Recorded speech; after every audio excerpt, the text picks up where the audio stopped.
दोस्तों, मैं हूं आदिल खान आज़ाद। आज है 27 अगस्त 2026 की शाम और आप देख रहे हैं आज़ाद बोल इंडिया का हेडलाइंस शो। इस शो में आप देखेंगे इटली के आसमान में आग का गोला कैसे बन गया हेलीकॉप्टर, दो जिंदगियां खाक और सहम गई दुनिया। ईरान ने मुस्लिम उम्मत को दिया बड़ा पैगाम, अरब मुल्कों के सामने रखा म्यूचुअल सिक्योरिटी पैक्ट का प्लान। अगर बन गई बात तो अमेरिका के पड़ेगी जोर की लात। क्या सामने आने वाला है ट्रंप का खौफनाक राज? तुलसी गबार्ड ने दी खुलासे की वार्निंग। जंग और पाबंदियों से कैसे बेहाल हो रहा है ईरान? 128% उछली महंगाई, हो सकते हैं हालात खराब। देखिए इनसाइड स्टोरी। वेस्ट बैंक पर इसराइल का खुला दावा, क्या 2 स्टेट सॉल्यूशन का हो जाएगा मुकम्मल खात्मा? यूरोपियन मुल्कों पर क्यों बौखलाया इसराइल? E1 प्लान को लेकर यूरोपीय मुल्कों ने दी सख्त वार्निंग। सीरिया में पहली बार हुआ डिजिटल पेमेंट, लेकिन बड़ा सवाल, क्या इसराइल की मनमानी है इस अमन की कीमत? और नेपाल में हर घंटे बढ़ रही मरने वालों की तादाद, जानिए कुदरत या इंसानी गलतियों का नतीजा है ये खौफनाक मंजर। शुरुआत करते हैं शो की बड़ी खबरें, आखिर तक बने रहिएगा सर। और आज़ाद बोल इंडिया को ना किया और सब्सक्राइब तो प्लीज़ कर लीजिए। आसमान में उड़ता हुआ एक हेलीकॉप्टर अचानक आग की लपटों में घिर जाता है और देखते ही देखते ज़मीन पर गिरकर तबाह हो जाता है। इटली के पिडमोंट इलाके से आई इस खौफनाक वीडियो को देखकर हर किसी के रोंगटे खड़े हो गए। यह हादसा कैंप्लीचियोली डैम के पास हुआ, जहां एक 2 seater helicopter high tension cable line से टकरा गया। टक्कर इतनी भयानक थी कि वो आसमान में ही आग का शोला बन गया। इस दर्दनाक हादसे में सवार दोनों लोगों की मौके पर ही मौत हो गई। क्या ये महज एक हादसा था या पायलट की किसी गलती का नतीजा था? इटली की एजेंसियों ने इस खौफनाक हादसे की तफ्तीश फिलहाल शुरू कर दी है, लेकिन बड़ा सवाल ये है कि आखिर इतनी ऊंचाई पर केबल लाइन से ये हेलीकॉप्टर कैसे टकरा गया? क्या पायलट को केबल दिखाई नहीं दी या फिर हेलीकॉप्टर में कोई तकनीकी खराबी आ गई थी? वैसे आपको बता दें कि इस तरह के छोटे हेलीकॉप्टर्स को गायरोकॉप्टर भी कहते हैं। बढ़ते हैं आगे। ईरान ने मुस्लिम उम्मत को एक बहुत बड़ा पैगाम भेजा है और तमाम मुस्लिम मुल्कों से आपसी इख्तलाफात यानी आपसी मतभेद भुलाकर मुत्तहिद यानी एक होने की बड़ी अपील की है। लेकिन एक प्लान भी रखा है, सुनिएगा। ईरान के प्रेसिडेंट मसूद पेज़ेश्कियान ने 27 अगस्त को 40वीं इंटरनेशनल इस्लामिक यूनिटी कॉन्फ्रेंस में तकरीर करते हुए साफ कहा कि किसी भी मुस्लिम मुल्क की ज़मीन या उसके एयर स्पेस का इस्तेमाल किसी दूसरे मुस्लिम मुल्क के ख़िलाफ़ हमले के लिए हरगिज़ नहीं होना चाहिए। पेज़ेश्कियान ने जोर देकर कहा कि अमेरिका और इसराइल के सामने ईरान पूरी ताकत से सीना ताने खड़ा रहा है। उन्होंने कहा कि ईरान किसी कमज़ोर पोजीशन में नहीं है और वो अपना डिफेंस बखूबी करना जानता है। म्यूचुअल सिक्योरिटी और नॉन एग्रेशन पैक्ट का मतलब है कि तमाम मुस्लिम और अरब मुल्क मिलकर पूरे मिडिल ईस्ट के डिफेंस की जिम्मेदारी खुद संभालें और एक दूसरे के खिलाफ कभी जंग या हमला ना करें। इसका असल मकसद अमेरिका और इसराइल जैसी बाहरी ताकतों को बाहर का रास्ता दिखाना है, यानी लात मारना है। ईरान ये साफ कह रहा है कि मुस्लिम मुल्क अपनी हिफाजत के लिए विदेशी फ़ौजों के मोहताज ना रहें, बल्कि आपस में ऐसा मुआहदा करें, ऐसा समझौता करें कि ना कोई एक दूसरे पर हमला करेगा और ना ही किसी तीसरे मुल्क जैसे अमेरिका या इसराइल को दूसरे मुस्लिम देश पर, दूसरे मुस्लिम मुल्क पर हमले के लिए अपने एयर स्पेस या ज़मीन का इस्तेमाल करने देगा। यानी पूरा खित्ता मिलकर अपनी सिक्योरिटी खुद तय करे, आपसी झगड़े ख़त्म करे और बाहर वालों के जंगी मोहरे बनने से साफ साफ इनकार करते। मसूद पेज़ेश्कियान ने कहा है कि मुस्लिम मुल्कों को एक दूसरे की सरहदों और आज़ादी का एहतराम करना होगा, ना तो किसी मुल्क को कमज़ोर करने की साजिश का हिस्सा बनना चाहिए और ना ही अपनी हिफाजत के नाम पर दूसरे मुस्लिम मुल्क को दांव पर लगाना चाहिए। ये बयान ऐसे नाजुक वक्त में आया है जब ऐसी रिपोर्ट्स भी सामने आ रही हैं कि ईरान को सऊदी अरब, तुर्की और पाकिस्तान के बीच बने मक्का पैक्ट में शामिल होने की दावत दी जा सकती है। फिर से ये बातें आ रही हैं। हालांकि ईरान पिछली बार अभी 2 दिन पहले इसी पैक्ट में दावत मिलने की अफवाहों को खारिज कर चुका है। असल में ईरान को भी पता है कि जब तक अमरीकी फ़ौज मिडिल ईस्ट में अड्डे बनाकर मौजूद रहेगी तब तक ईरान भी कभी महफूज नहीं रह सकता। उस पर भी हमले होते रहेंगे, वहाँ भी तबाहियाँ मचाई जाती रहेंगी, वहाँ लीडर, सुप्रीम लीडर और कमांडर्स मारे जाते रहेंगे। दोस्तों, मसूद पेज़ेश्कियान की ये खुली अपील साफ इशारा करती है कि ईरान अब पूरे खित्ते में अमेरिका और इसराइल के असर को बेअसर करने के लिए तमाम मुस्लिम मुल्कों को एक मजबूत मोर्चे पर खड़ा करने की कोशिश कर रहा है। اب ایران کے بارے میں وہ خبر سنیے جس پر بہت کم لوگ چرچا کرتے ہیں۔ دوستو، ایران کی دشواریوں پر کوئی بات نہیں کرتا۔ کس ملک میں دشواریاں نہیں ہوتی اور پھر اتنے سال سے پابندیاں جھیل رہا ملک؟ اس کی تکلیف پر ہم ضرور بات کریں گے۔ سالوں پرانی سخت پابندیوں کی مار جھیل رہا ایران آج اپنی تاریخ کے سب سے بڑے مالی کرائسس سے، اکنامک کرائسس سے جوجھ رہا ہے۔ بیتے 6 مہینے سے جاری جنگ نے ایران کی اکنامی کی کمر پوری طرح سے توڑ دی ہے۔ ایرانی کرنسی، ریال کی گرتی قیمت اور آسمان چھوتی مہنگائی نے عام انسان کی مشکلات بہت بڑھا دی ہیں۔ تجارت کے بند راستوں اور ناکے بندی کے بیچ ملک کا خزانہ خالی ہو رہا ہے اور پورے ملک میں بے روزگاری اور غریبی کا بے حد برا منظر دیکھنے کو مل رہا ہے۔ یہ سوال اب صرف اکنامی کا نہیں بلکہ یہ بھی ہے کہ ایران اس تباہی سے کب تک ابھر پائے گا۔ اگر یوکرین میں بے روزگاری اور مہنگائی اور غریبی بڑھ سکتی جنگ کے دوران، تو ایران میں کیوں نہیں، جو پہلے ہی سالوں کی پابندیاں جھیل رہا ہے۔ ایک طرف امریکہ کی نئی پابندیوں کا شکنجہ ہے تو دوسری طرف ایران کے سینٹرل بینک کی ڈراؤنی رپورٹ سامنے آ گئی ہے۔ خود ایران کے سینٹرل بینک کی، اس لیے سن لیں دھیان سے۔ ایران کی کمائی کا سب سے بڑا ذریعہ یعنی آئل ایکسپورٹ لگ بھگ ٹھپ ہو چکا ہے ناکے بندی کی وجہ سے۔ ریال کی قیمت لگاتار گر رہی ہے اور جولائی میں کھانے پینے کی چیزوں کے دام 128% سے بھی زیادہ بڑھ گئے ہیں۔ حالانکہ اس سب کے بیچ امریکہ سے جنگ روکنے کو لے کر بات چیت کی خبریں بھی آ رہی ہیں، لیکن ایران کے حوصلے کی داد بھی دینی پڑے گی۔ وہ ان تمام پریشرز کے باوجود، تمام اکنامک ڈواڈول کے باوجود اور حملوں کے باوجود امریکہ کی شرطوں پر معاہدہ کرنے کو یا جنگ بند کرنے کو تیار نہیں ہے۔ بڑھتے ہیں آگے۔ امریکہ کے سیاسی گلیاروں سے بہت بڑا خلاصہ ہوا ہے۔ آپریشن ایپک فیوری سے ٹھیک پہلے ڈائریکٹر آف نیشنل انٹیلیجنس تلسی گبارڈ نے ڈونلڈ ٹرمپ کو آگاہ کیا تھا کہ ایران پر حملہ تباہی کا ایسا دروازہ کھول دے گا جسے بند کرنا ناممکن ہوگا۔ تباہی تو ادھر بھی ہوئی ہے نا، اس کی بھی بات کرنی ہوگی۔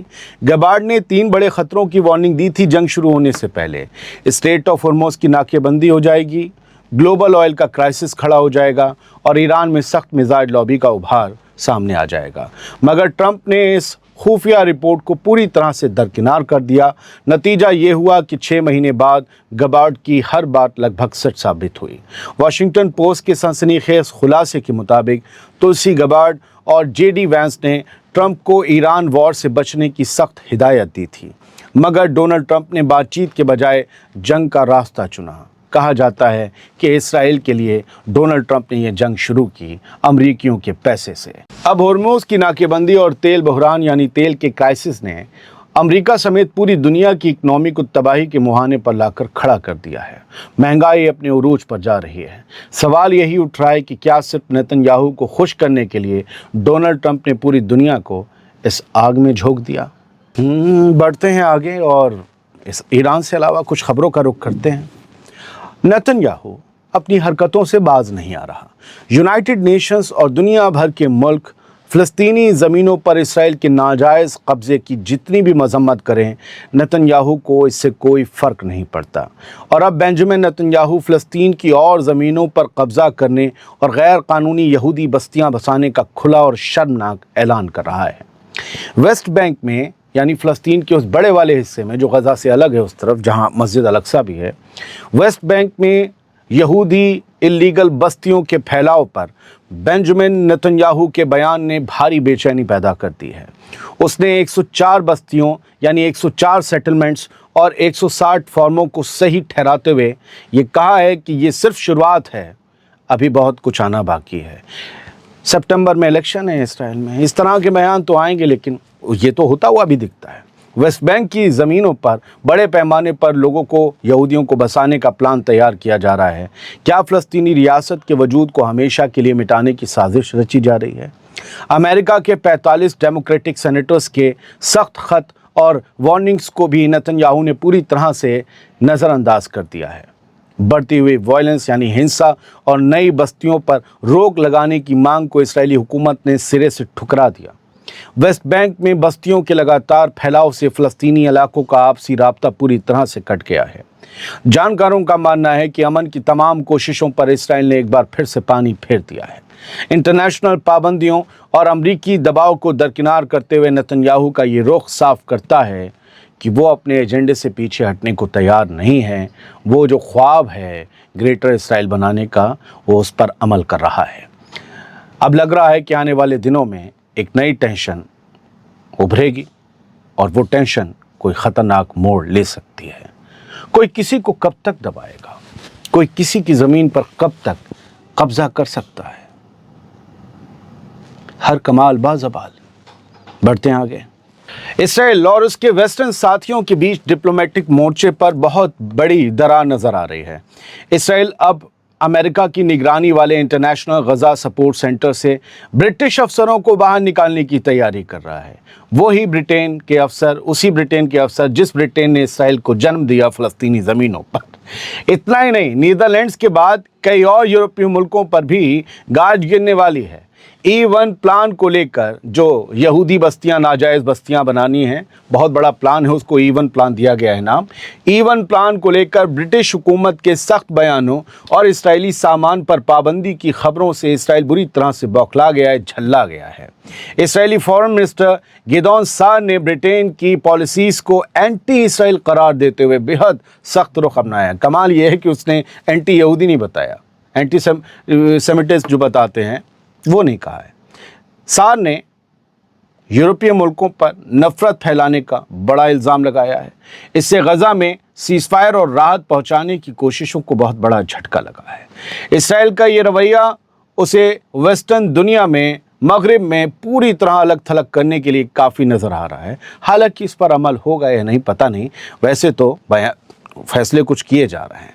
ब्रिटिश अफसरों को बाहर करने की तैयारी और जवाब में ट्रेड पाबंदियों के खतरे ने इसराइल को उसके सबसे पुराने वेस्टर्न दोस्तों के आमने सामने लाकर खड़ा कर दिया है।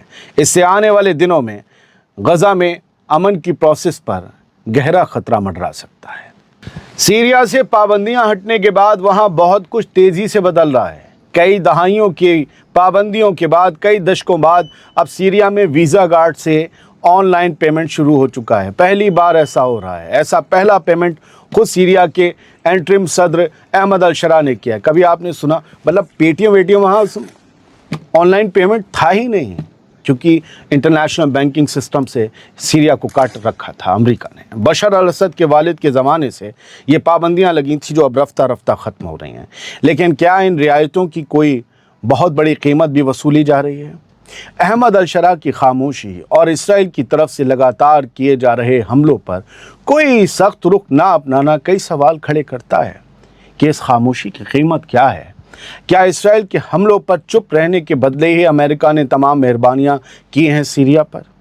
पूरे 47 साल बाद अमेरिका ने सीरिया को state sponsors of terrorism list से बाहर कर दिया है।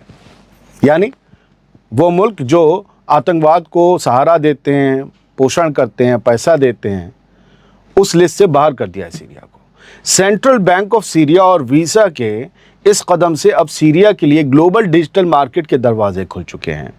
दशकों पुरानी पाबंदियां हटने से डिजिटल बैंकिंग और इकनॉमी में नए रास्ते तो खुले हैं, लेकिन इसके बदले इसराइली हमलों पर अहमद अल-शरा की चुप्पी पर संजीदा सवाल उठ रहे हैं।